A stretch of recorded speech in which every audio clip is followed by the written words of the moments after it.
if Alan Chapin were here and not stuck on a train, I think he would tell you a couple of things about why the French-American Foundation really matters.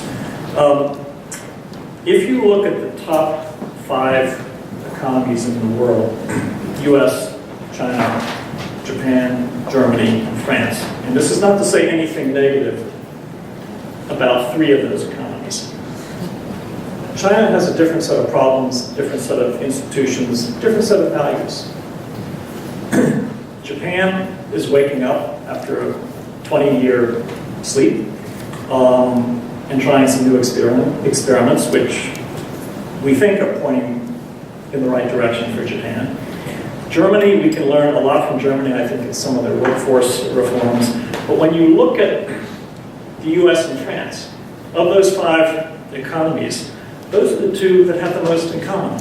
They have the most to share, the most to learn from each other. And it's not just the historical, the sentiment and the history. That of course is there and is very important. But it's also where we are right now in the current world. And Bertrand alluded to some of it in terms of the security issues, the military issues, the consultations that are continuing. But again, we have a lot to learn from each other and to share with each other. And that really is why the French-American Foundation matters. It's why the relationship matters. And what we try to do is to bring together leaders and thinkers and others who can help set that course.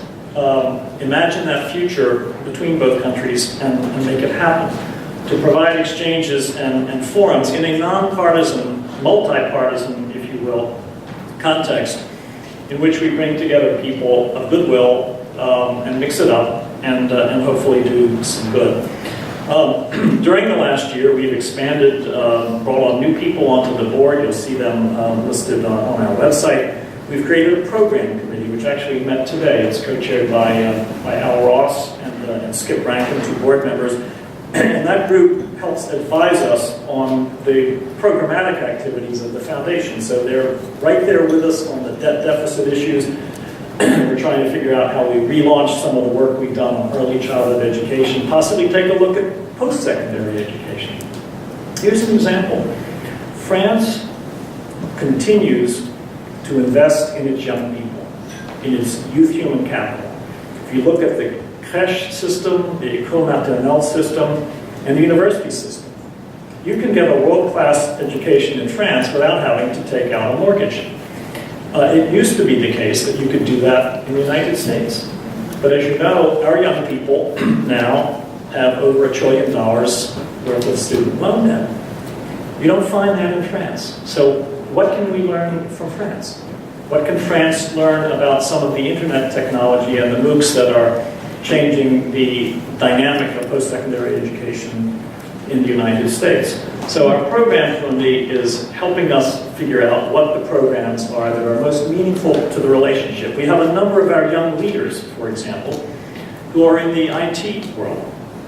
So we're going to think about how we can engage those individuals along with people on our board and other supporters like Microsoft, which has come on board as a new supporter, to figure out how we can look at French-American issues in the digital world and in the IT world. The discussion today focused on Silicon Valley. You have Sophia Antipolis in France, you have Silicon Valley here, you have tens of thousands, frankly, of French professionals working in Silicon Valley, some of the greatest mathematicians here in New York and Paris. How do we take advantage of what those people bring, whether it's a Pierre Omidyar or Xavier Niel? How do we take advantage of what they have created in both countries to expand growth and economic opportunity? So I think you'll see more of that coming from the French-American Foundation. And finally, let me just close with comments about our Young Leaders group. That is our signature program. We met this year in Atlanta, and we had 40 young leaders, 20 from the US, 20 from France. And I must tell you, you look at this group, it's been phenomenal over more than 3 decades now in terms of identifying future talent in both countries. I mentioned some of the political leaders, but you have world-class mathematicians like Cedric Villani, who was with us in France last year and with us in Atlanta. Cedric, won the Fields Medal, which is the equivalent to the Nobel Prize in mathematics. So we have now, after more than 3 decades, over 400 alumni in the Young Leaders Program, 200 in each country. So this year, for the first time, and I want to salute Irene Savas, who is back at the foundation and heading up our Young Leaders activities, we've created a Young Leaders Advisory Committee, and that it's headed by Jamie Metzel, relatively recent young leader, and one of my predecessors, Tony Smith, former president of the foundation. We want a group of young leaders to help us figure out how do you use that network. It's incredibly powerful. If you look at today's Financial Times, there was a fascinating op-ed by Henri Decastre, the CEO of AXA, and AXA's chief economist. Henri Decastre was a young leader with the French-American Foundation the same year as John Thane was. So we've got this incredible network on both sides of the Atlantic, 200 young leaders in this country, and you will see more efforts to try and motivate, bring together, energize, and turn loose this network. And hopefully it will benefit not only the foundation, but also